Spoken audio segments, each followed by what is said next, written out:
आज सुबह जब मधु मंदिर गई तो वीणा जी के घर के बाहर भीड़ इकट्ठा थी। देखकर कुछ अनहोनी की आशंका हुई। कुछ पूछने की हिम्मत नहीं हुई क्योंकि मधु तो यहाँ पर बहू थी और वीणा आंटी के बारे में ज्यादा कुछ जानती भी नहीं थी। बस इतना पता था कि वीणा आंटी अपने पति परम जी के साथ अकेली इस घर में रहती थी और काफी पूजा पाठ किया करती थी। मधु के घर की पिछली गली में ही उनका घर था। तभी वहां शर्मा आंटी भी नजर आई। वो मधु के घर के पास ही रहती थी और उन्हें वो अच्छे से जानती थी, तो उन्हीं से पूछना उसने ठीक समझा।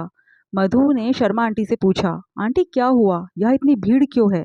तब उन्होंने कहा, परम अंकल की कल रात दिल का दौरा पड़ने से मृत्यु हो गई है। सुनकर बहुत दुख हुआ। अंकल आंटी यहाँ अकेले ही तो रहते थे। बेचारी आंटी पर क्या बीत रही होगी। घर आकर मधु ने अपनी सास सुधा जी और पति रितेश को बताया। दोनों भी सुनकर बहुत दुखी हुए। रितेश अभी वीणा जी के घर जाने के लिए निकला ही था कि बाहर पाठक अंकल मिल गए।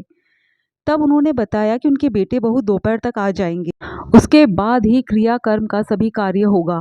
पहली बार रितेश और मधु को यह पता चला कि उनके बेटे बहू भी थे। वाकई दोनों को ये सुनकर बहुत हैरानी हुई कि ये लोग बेटे बहू के होते हुए भी यहाँ अकेले रहते हैं, वो भी इस उम्र में। वीणा आंटी की उम्र लगभग 75 के आसपास थी, जबकि परम अंकल की उम्र 80 साल के लगभग थी। सुनते ही मधु सीधे यही बोली, कैसे बेटे बहू है, इतने बुजुर्ग माँ बाप को ये अकेला छोड़ रखा है? रितेश ने भी मधु की हाँ में हाँ मिलाई और कहा, क्या खुद का बुढ़ापा नहीं आएगा जो माँ बाप को यहाँ इस तरह से छोड़कर रखा हुआ है?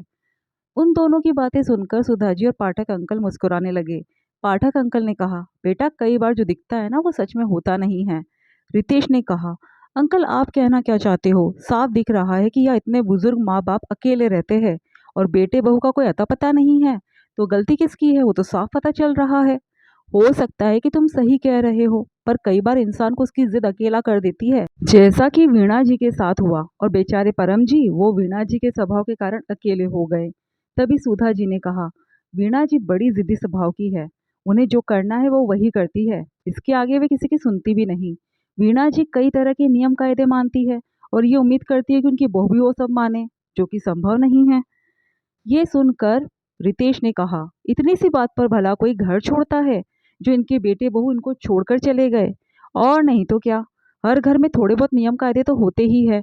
उनके पीछे बुजुर्गों को अकेला छोड़कर कोई जाता है क्या? सब संस्कारों की बातें होती है। मधु भी रितेश की हाँ में हाँ मिलाते हुए बोली। रितेश और मधु बराबर बातें बनाए जा रहे थे। अच्छा, चलो तुम लोगों की सोच तो सही है, अच्छी बात है।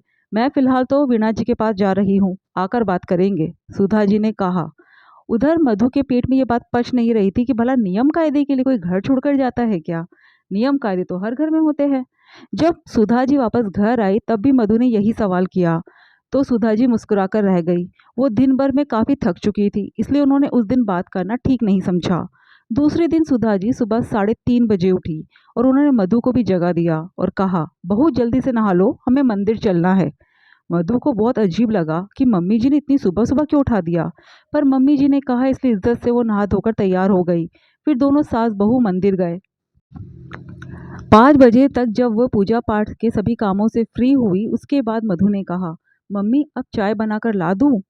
ये सुनकर सुधा जी ने उसकी तरफ देखा और कहा, बहू पहले पूरा चौका बर्तन करो, उसके बाद चाय बनाना। मधु को बहुत हैरानी हो रही थी कि सुधा जी ये क्या कह रही है, पर उसने ज़्यादा सवाल नहीं किया। मधु ने पूरे किचन में चौका बर्तन किया, उसके बाद जाकर चाय बनाई।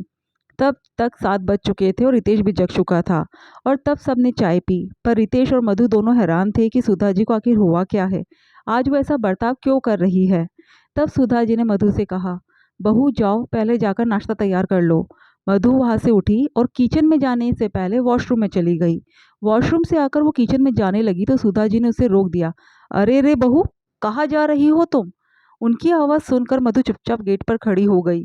तब सुधा जी ने कहा, पहले जाकर नहाकर आओ, उसके बाद रसोई में जाना। तब मधु ने कहा, मम्मी जी अभी सुबह ही तो नहाया तो था।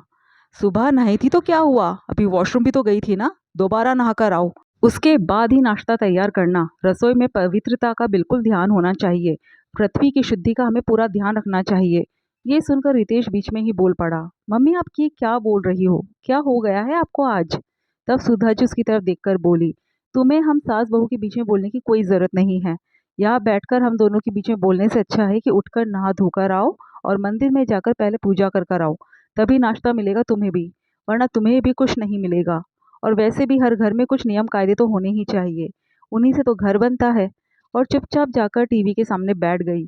मधु और रितेश एक दूसरे की शक्ल देखते रह गए। तब मधु दोबारा जाकर नहाई और उसके बाद किचन में आकर उसने नाश्ता तैयार किया। जब सबने नाश्ता कर लिया तो रितेश अपने ऑफिस के लिए निकल गया और मधु घर की सफाई करने लगी।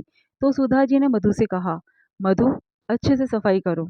एक जगह पर कम से कम 3 बार पोछा लगाया करो। जब जाकर घर की सफाई होती है, साफ सफाई का ध्यान रखा करो। और ये क्या स्टैंड वाला पोछा ले रखा है? बैठकर पोछा लगाया करो। ये सुनकर मधु का मन तो किया कि पलटकर जवाब दे दे, पर सुधा जी ने कभी उसे परेशान नहीं किया था। हमेशा एक अच्छी सास की तरह रही थी। इस कारण मधु चुप रह गई। पर मधु आज सुधा जी के व्यवहार से बहुत परेशान थी। सुबह से सुधा जी ने उसे परेशान करके रख दिया था। मधु जितनी बार भी दिन भर में वॉशरूम गई, उतनी बार सुधा जी ने उसे नहाने को कहा। पूरे घर में 3-3 बार उसने पोछा लगाया, बर्तनों को भी बार बार धोया। इन सब में ही मधु थक कर चूर हो चुकी थी। ऊपर से दोपहर के खाने में भी सुधा जी ने काफ़ी कलाकारी की। शाम को जब रितेश घर आया तो मधु की हालत खराब हो चुकी थी और वो उसके सामने रोने ही लग गई। उसने रितेश से कहा, आज मम्मी जी ने मुझे बहुत परेशान करके रख दिया है। आखिर वो ऐसा क्यों कर रही है? समझ में नहीं आ रहा है। मैं बहुत परेशान हो चुकी हूँ। या तो तुम मम्मी जी से बात करो, नहीं तो मैं अपने मायके जा रही हूँ। आखिर रितेश सीधे सुधा जी के पास गया। पीछे पीछे मधु भी गई, पर वो दरवाजे पर ही खड़ी हो गई। तब रितेश ने कहा, मम्मी, आखिर आपको हो क्या गया है? ये क्या बेफिजूल के नियम बना रही हो? देखो, मधु तो रो ही पड़ी है। आखिर क्यों परेशान कर रही हो आप हम लोगों को? तब सुधा जी ने मुस्कुराकर कहा, बड़ी हैरानी की बात है, तुम लोग एक दिन भी बर्दाश्त नहीं कर पा रहे हो। बेचारी वीणा जी की बहू 1.5 साल तक बर्दाश्त करके गई थी। तभी रितेश और मधु को याद आया कि कल इसी बात को लेकर वो दोनों सुधा जी से बहस कर रहे थे। तब मधु ने कहा, मम्मी जी, आज हमको समझ में आ गया, जरूरत से ज्यादा नियम कायदे बनाओगे तो या तो वो नियम कायदे टूटेंगे या फिर आप अकेले रह जाओगे। कई बार खुद की जिद अकेला छोड़ देती है।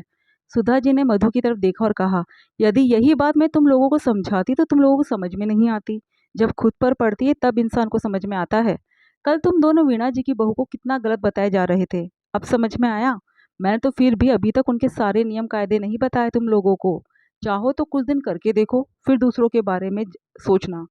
हमें तो जानना भी नहीं है कि और कौन कौन से नियम कायदे होते हैं। हमने अपनी गलती मान ली। आइंदा हम किसी के बारे में बात करेंगे तो पहले सिक्के के दोनों पहलुओं को जान लेंगे। मधु और रितेश ने हाथ जोड़कर सुधा जी से कहा, सही है बेटा, अब समझ में आ गया तुम्हें। जाके पैर ना फटी बिवाई, सो क्या जाने पीर पर आई। लोग बहुत आसानी से दूसरों के बारे में बातें कर लेते हैं, पर जब खुद पर बीतती है ना, तब पता चलता है कि सच्चाई क्या थी। इसलिए कभी बैठकर दूसरों को जज नहीं करना चाहिए और सामने कोई क्या कह रहा है उसकी बात को समझना चाहिए। सुधा जी ने कहा। आखिर मधु और रितेश ने अपनी गलती मान ही ली।